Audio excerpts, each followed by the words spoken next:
When it comes to Carrie Bradshaw, everyone wants to talk about her dresses, her shoes, and her dating life. But in this video, I'm going to talk about her apartments, the places she lives during Sex and the City, the movies, and Just Like That. Spoiler alert, if you haven't watched And Just Like That, you might not want to continue watching this, since I'll be talking about some major plot points. Quick side note, I really wanted to wear this top today because summer is ending here in Toronto and I don't know if I'll get another chance. That's why I look like this in the video. Moving on, let's start talking about the famous apartments. I don't know if you guys remember this, but in a pilot episode, Carrie lived in a different apartment above a coffee shop. That apartment was cluttered and forgettable, but very quickly she moved into the new apartment, the one that became just as iconic as she did. This little studio has been called a landmark. Tourists in New York even visit it. And honestly, I feel like half of what happened to Carrie happened because of that apartment. The space itself was simple. A combined bedroom and living room, a small kitchen, a bathroom, and of course the closet. The closet is the centerpiece. The whole apartment feels like it was built around it.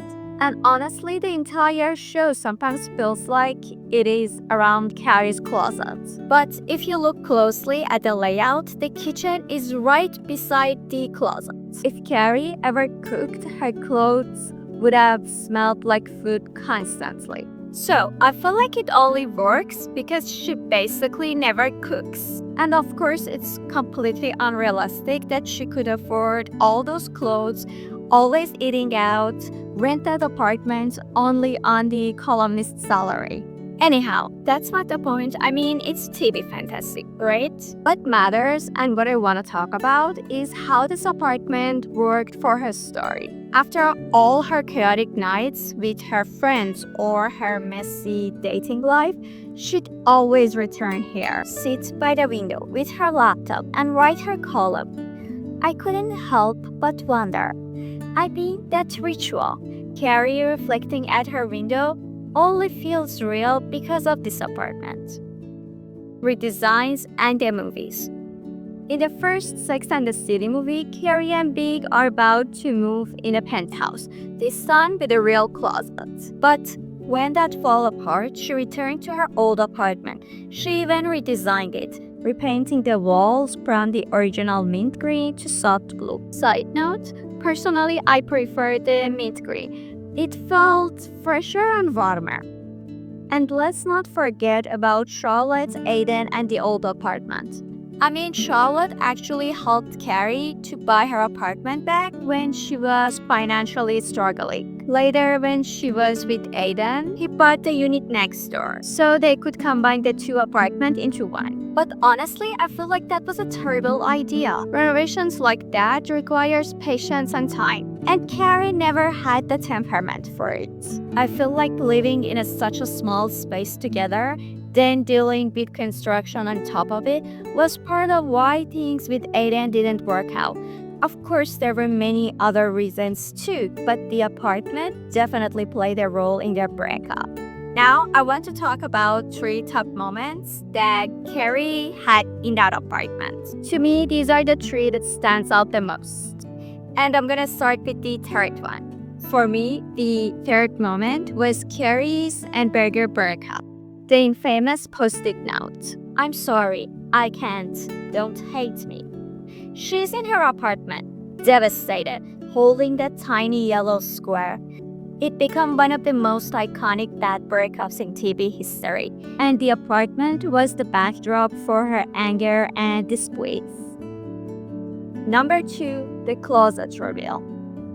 This one was in the Sex and the City, the movie 2008. I'm talking about when Big surprises Carrie with the walk-in closet in their penthouse. She literally said, "I think I died and went to heaven." But later, after the wedding disaster, she's back in her old apartment, and we're reminded how much her little closet really meant. It proves that no matter how glamorous Big's gesture was, the iconic closet in her apartment was always central for her life. And number 1, the window writing scenes. This is throughout the series, and to me, it is the ultimate Carrie moment. Her sitting by the window, typing on her laptop, narrating the episode. I couldn't help but wonder. It wasn't just one scene. It was a ritual across all 6 seasons. Those quiet shots made the apartment feel like her sanctuary and her soul, and that's why it's my top moment. Moving on, let's talk about Carrie and Big's penthouse. In Just Like That, Carrie and Big are living in a huge modern penthouse. A very different vibe from her little studio. And guys, I know it's not just like that, it's and just like that, but it's much easier to say just like that. It's beautiful, spacious, and practical, with a real kitchen they actually use. But it didn't feel like Carrie's place, it was Carrie's and Big's. Then Big dies, RIP. And after that, Carrie doesn't stay there. She goes back to her old apartment for a while, before eventually moving into a townhouse. Well, the townhouse is completely different from her iconic apartment. It's bigger, more refined, less cluttered, and decorated with upscale furniture. Remember that scene where Miranda was working at Carrie's expensive table and Carrie warned her about it? That's the new Carrie. Older, wealthier, more polished. But as a viewer, it never feels the same. The townhouse isn't her. Why the old apartment matters. In Just Like That, even when Carrie rented it out, she couldn't let go of her original apartment. And honestly, neither could we. I mean, that little rent-controlled studio wasn't just a backdrop, it was a character. Sure, it was unrealistic. There is no way she could fit all those clothes in that tiny closet. The place was way too clean for how cluttered it was, and no colonist could ever afford it. But none of that matters. It was Carrie Bradshaw's apartment. The window, the closet, the stair outside. So many important moments happened there. I mean, that space became inseparable from her story. And maybe that's one of the reasons that fans don't fully connect with Just Like That. I mean, it's not just the writing, or the new characters, or the overly woke storyline. To me, it's that Carrie is not in her apartment anymore. And without it, some of the old magic is gone. So, what do you think? Do you still picture Carrie in her penthouse, in the townhouse? Or do you agree that she belongs forever to that little rent-control studio apartment? Let me know in the comment section. Hope I see you guys in the next video.